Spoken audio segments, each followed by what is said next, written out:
Rabotai. D'abord une halakha. On continue Bezrat Hashem, la halachot des bénédictions. Quand une personne fait une bénédiction du moment il va prononcer le nom d'Akadosh Baruch Hu. Donc il y a bien sûr plusieurs conditions. Comment faire cette bracha? Une des conditions, une personne n'a pas le droit de faire une bénédiction quand il voit une nudité. Par exemple, il y a son fils, il doit changer la couche, ou sa fille, ou je sais pas quoi. Quand il y a quelque chose comme ça, on ne peut pas dire le nom d'Hachem devant une nudité. Donc on doit tourner la tête ou fermer les yeux. C'est pour ça que vous voyez les Moalim, le Moël avant de faire la Brit Mila, quand il fait la bracha, il ne fait pas comme ça en face du bébé qui est découvert. Ou il tourne sa tête, ou il ferme les yeux, ou quelque chose comme ça.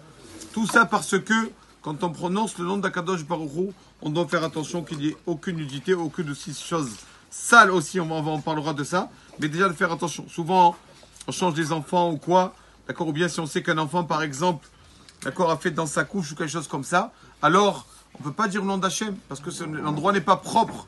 Tant que l'endroit n'est pas propre, on ne peut pas faire la beracha. Aujourd'hui, le 7 Tevet,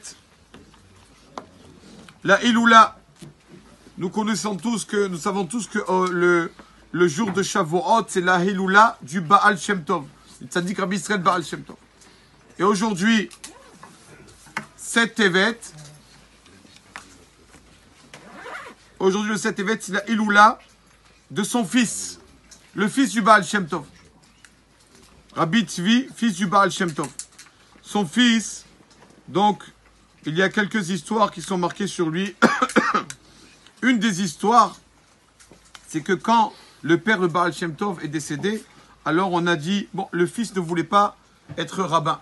On sait que être rabbin, c'est pas toujours bon, parce que c'est quelqu'un, il est trop, comment on dit, il est trop rabbanout. Hein?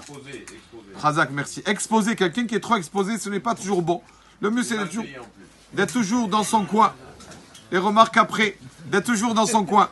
Et donc, le fils du Baal Shem Tov, il a dit, moi, je veux pas être rabbin.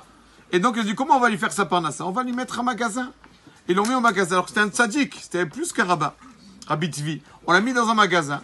Et la personne qui lui a préparé le magasin, tout ça, qui a la marchandise, il vient après une semaine, il dit alors, montre-moi le chiffre d'affaires, ça qui m'intéresse.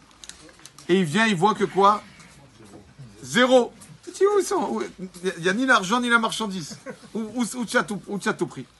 Elle lui a dit, écoute, les pauvres qui viennent me voir tous les jours, un pauvre qui vient me demander de l'aide, je peux lui refuser? Je ne peux pas refuser. Alors à chaque fois, les pauvres, ils viennent tous les jours et je leur donne. Donc tellement qu'il était vraiment Baal Chesed, il donnait aux pauvres. Il a dit, ça y est, viens, on ferme le magasin, il vaut mieux. Et le premier Shabbat, vous savez que les Admourim, en général les Rabbanim, ils parlent le samedi après-midi à Souda Shlishit, c'est le moment le plus saint du Shabbat, le plus élevé du Shabbat. C'est quel moment? C'est le moment de Souda Shlishit, Rahava des Rahavim. C'est le moment le plus élevé dans tout le Shabbat. C'est comme on va dire la Neila à la fin de Kippour. Pareil, la fin du Shabbat, avant la sortie, c'est vraiment un moment. Et c'est pour ça que souvent les Rabbanim font leur discours, leur dracha pendant ce moment-là. Et le Baal Shem Tov, bien sûr, faisait le père, donc faisait toujours sa dracha, son discours, son Dvar Torah. Et après qu'il est décédé, le Shabbat d'après, on demande au fils, parle à la place de ton père. Ton papa et le Baal Shem Tov n'est pas là, nous les milliers d'élèves, parle à sa place.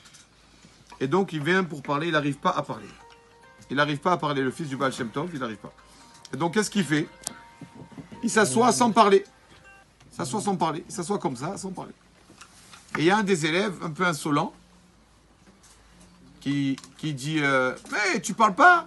Ah, ton père il parlait, voilà, ton père il disait comme ça et comme ça. Et commence l'élève à dire des paroles de Torah à la place du fils du Baal Shem Tov. Et qu'est-ce qu'on voit à Rabotai? Toute la salle, qu'est-ce qu'on voit?